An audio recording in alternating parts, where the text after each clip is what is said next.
Now this is a podcast all about Bears. You either cheering for this team or just pulling your hair. I like to take a minute, just sit right back and tell you how I became the #1 Bears fan. That boy is Benny Hunter. Cake on the mic, cake on the mic, cake on the mic, cake on the mic.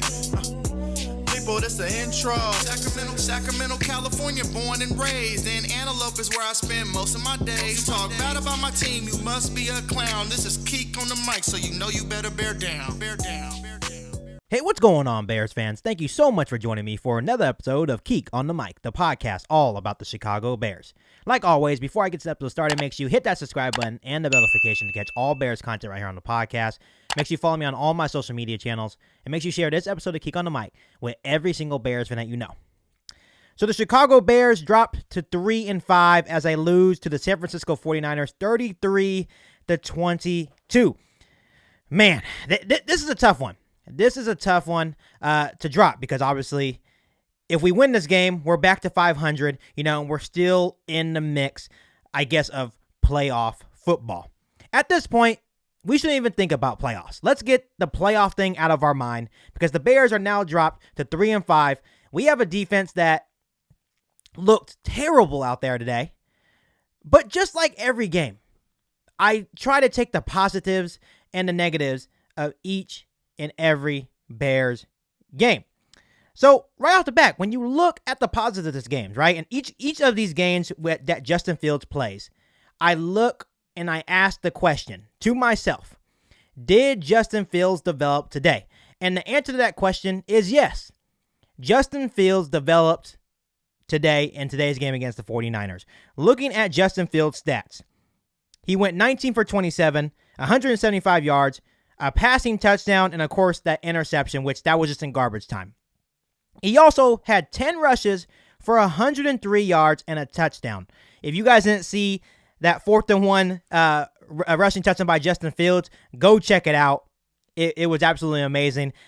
At that moment, I'm like, this is why we drafted Justin Fields, because the athleticism that you see with Justin Fields, you could see that they were finally catering to his skills and to his strengths, rolling him out of the pocket, right? Under center, hard play action. Obviously, Khalil Herbert had another pretty good day, 23 rushes for 72 yards. Obviously, he got banged up a little bit, went out to the game. That was a little scared, but he was all right. Obviously, Darnell Mooney, 6 catches for 64 yards. Jesse James, 3 for 38 for a touchdown.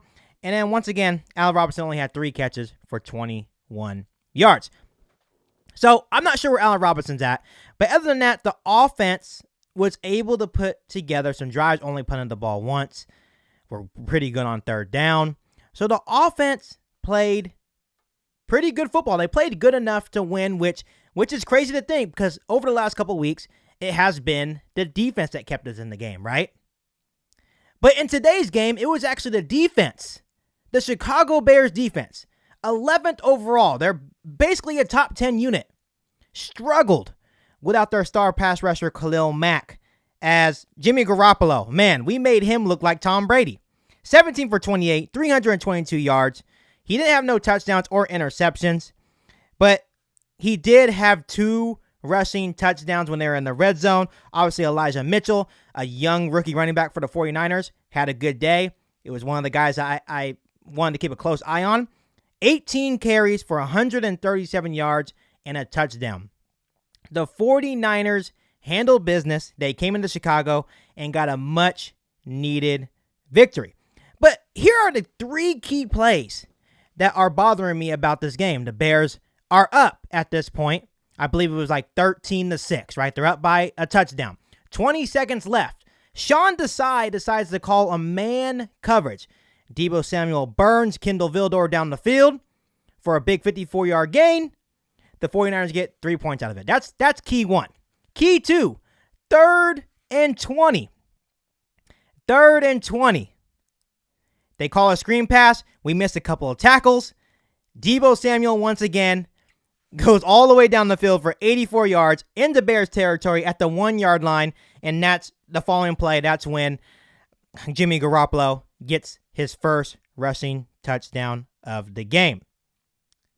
Overall, this was a miserable game for the Chicago Bears defense. And it's tough for me to sit here and saying that one guy makes that much of a difference. But at the same time, when you have a guy like Khalil Mack,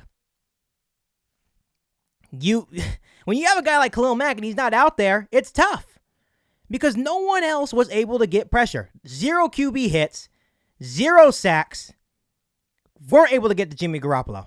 Every time the Bears would score, the Niners would answer. This was a miserable performance for the Chicago Bears defense. And at this point, obviously, I'll do more podcasts later this week going into the trade deadline. But I think it's about time to sell, especially on the defensive side of the football. We have a lot of good players on that defense side of the ball that can be trade chips as we go into this deadline. But overall, I think as Bears fans, we know we're not winning anything this year, right? So we need to think after each game, did Justin Fields develop? And I would say yes. Like I mentioned earlier in the podcast, he looked comfortable. He looked like the Justin Fields that we traded up to get 11th overall in last April's draft, right? He developed. And maybe that's because Matt Nagy wasn't there to screw it up. But overall, the Bears dropped to 3-5. And now we head to Pittsburgh to take on the Steelers on Monday Night Football, a 4-3 Steelers team. And at this point, I don't think we just need to get playoffs out of our mind because the Bears are now 3-5 and have now dropped 3 straight football games. Like always, let me know how you feel about this game down below in the comment section. The Bears lose to the 49ers 33-22 to drop to 3-5 on the season. Yes, there's a lot of football left, but at the moment, let's just hope they can rebound, get it together, and let's just hope Justin Fields keeps improving as an NFL quarterback. Before I let you guys go, make sure you hit that subscribe button and the bell notification to catch all Bears content right here on the podcast. Make sure you follow me on all my social media platforms, and make sure you share this episode of Kick on the Mic with every single Bears fan that you know. But other than that, I'll be back for all new Bears podcasts right here on Kick on the Mic. Thanks, guys, and bear down. You ain't bout it, you ain't bout it, you ain't kick on the mic. You ain't bout it, you ain't bout it, you ain't kick on the mic. You can go and subscribe, cause I be on it right. You ain't bout it, you ain't bout it, you ain't kick on the mic.